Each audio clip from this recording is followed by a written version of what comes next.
Hi everyone, welcome to my channel. In this video, we'll be talking about the ANZAC Day, one of the most important holidays in Australia and New Zealand. Please remember to like and subscribe. Now let's get right into it. Fact 1. Originally for World War I.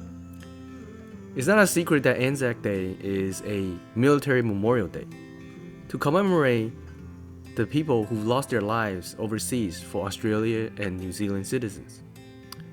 However, this day isn't what it used to be. It used to be just for World War I. In World War I, Australia and New Zealand troops were sent over to what is now Turkey to fight for control of the Gallipoli Peninsula in the Gallipoli campaign. The actual campaign was not a success actually, and many lives were lost.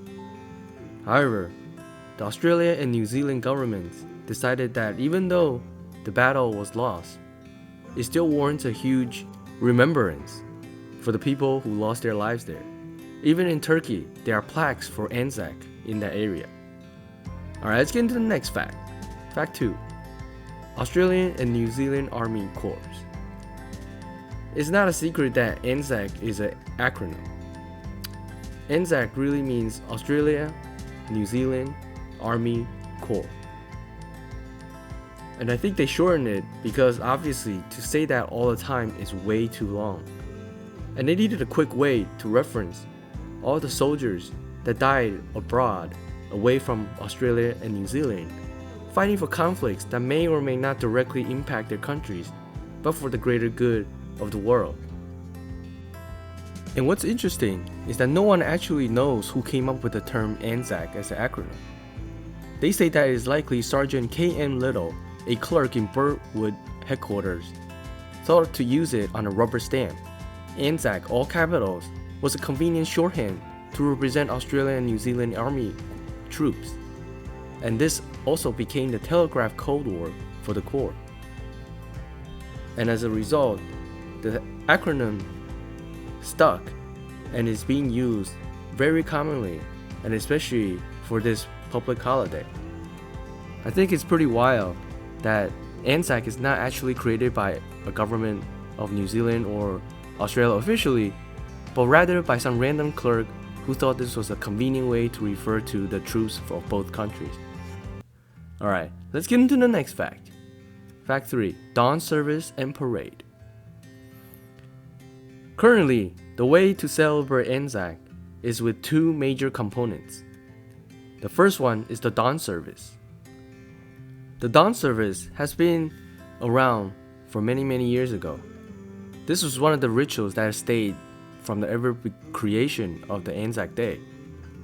Veterans and serving personnel continue to gather at memorials and in Return Service Association club rooms, as well as politicians and local dignitaries attend the dawn ceremony. The dawn service causes all the shops and hotels to remain closed until 1 p.m. The second component is the parade. It's really a full-on military parade to commemorate all the soldiers and veterans of their efforts, and also to remember those who sacrificed their lives. The parade is more similar to what you see around the world in terms of Victory Day celebrations or Memorial Day celebrations kind of thing in the US. And so I think the only unique part of the ANZAC that other countries don't celebrate is the dawn service, because they really use just the parade. Alright, let's get into the next fact. Fact 4. Originally Mondays. In the original versions of the ANZAC Day, it was actually held on the Monday closest to the actual anniversary.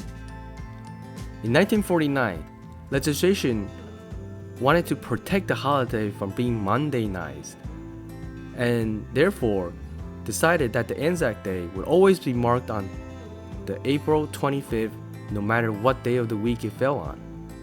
The 1949 legislation also confirmed that the Second World War had turned ANZAC Day into a commemoration of all overseas wars which New Zealand and Australians have taken part.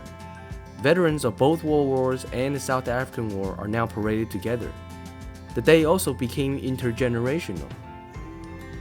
This day reflected the ideals of Australia and New Zealand as a united community and commemorates all of the sacrifices that they have made worldwide. I think it's interesting that they didn't like to use Mondays and wanted a specific day throughout the years. Perhaps the consistency is what makes them proud of the ANZAC Day. It is an interesting departure to, for example, the United States, where they typically use the first Monday of this month or the last weekend of this month to commemorate holidays. Whereas the ANZAC Day, even though only the first battle was April 25 and it is now commemorating all wars, is now consistent on April 25. Alright, let's get into the next and final fact: protest for peace.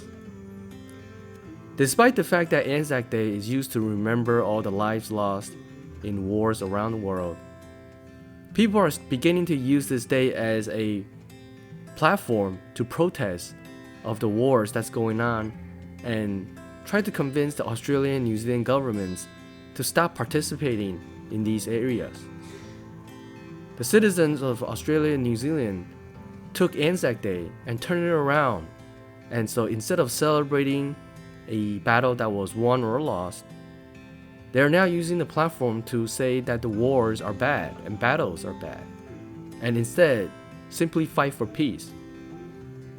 However, it is very difficult because there's always countries worldwide that wants to assert dominance over another country and using military forces often.